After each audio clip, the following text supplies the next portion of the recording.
Long Beach, this beautiful city that we call home today, has more Latinos living here than any other race or ethnicity. But what many Latinos forget is that we have been here from the beginning, with each generation becoming stronger and embracing bigger roles as leaders. This video is a tribute to who we are, who we have been, and where we are headed. It all started in 1542 when Juan Rodriguez Cabrillo noticed the smoke arising from the campfires of the Pubugna villages of the Tongva Indians and named the area the Valley of the Smokes. Life continued pretty much as it was until 1874, when Jose Manuel Nieto was awarded a huge land grant from the Spanish governor of Alta California. Over the years, the land was divided and divided again through subsequent marriages, creating what we still know today as Rancho Los Alamitos and Rancho Los Cerritos. People who came from Mexico developed their very own small communities in Long Beach. Some worked at the ranchos and others started their own little businesses on Pacific Coast Highway and Pacific Avenue. The community gathered around a mission church called Our Lady of Guadalupe. My parents were very active there, with my mother translating and my dad doing whatever was needed to help others.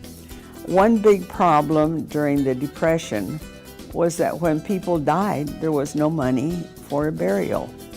One time when a community member died, my dad asked everyone to go door to door to collect money so there could be a proper burial. This went on until a woman insulted him and he came home very depressed. That's when Father decided to form a club, and he got each member in the community to give 10 cents a month to start a fund which would be used to help others when our community members needed it. This was the Latino Club, which was founded in 1933. Over the years, the club evolved to serve a more social need.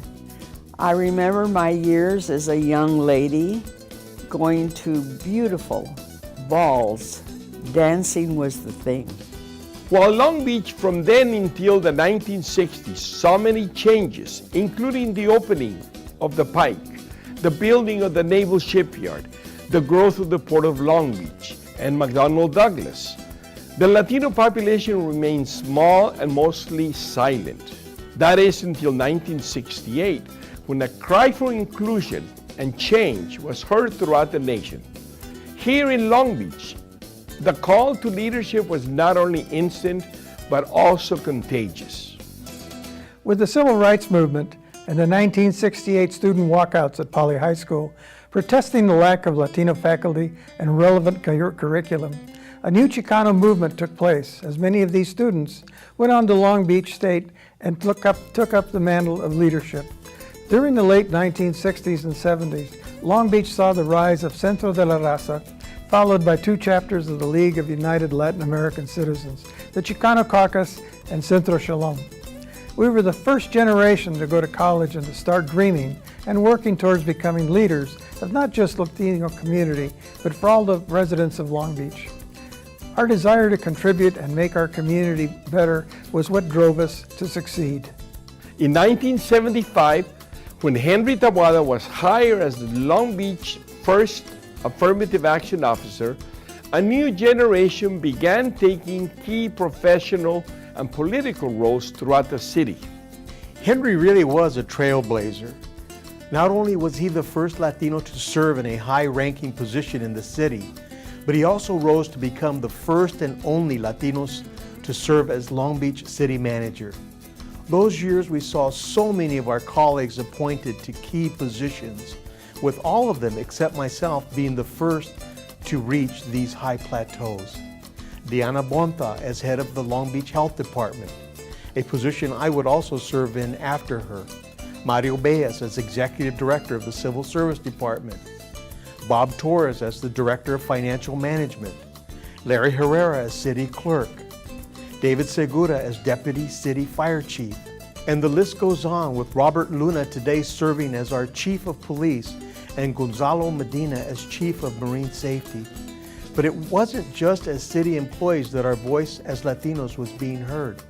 During this time, we also saw both men and women take on top leadership roles in more political environments, like Olivia Nieto on the Civil Service Commission, Dan Cartagena on the Planning Commission, and where Carmen Perez was the first Latina woman to serve as commissioner and then president of the Long Beach Harbor Commission, followed by Lorianne Guzman, and where today former Harbor Commissioner Mario Cordero has been appointed executive director after serving in Washington as chairman of the Federal Maritime Commission after being appointed by President Barack Obama.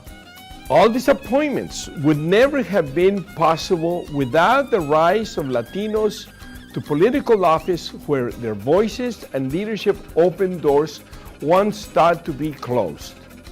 From Jenny Oropesa, who served as the first Latina to the Long Beach City Council, to Mayor Robert Garcia, who today is the city's first Latino mayor, there has been a host of passionate and committed individuals who have worked to make a difference. Jenny was instrumental in the appointment of Henry Tobara as city manager, and together they created the Latino Managers and Professional Organization, comprised of Latinos in the city workforce, a group many of us belong to and cherish.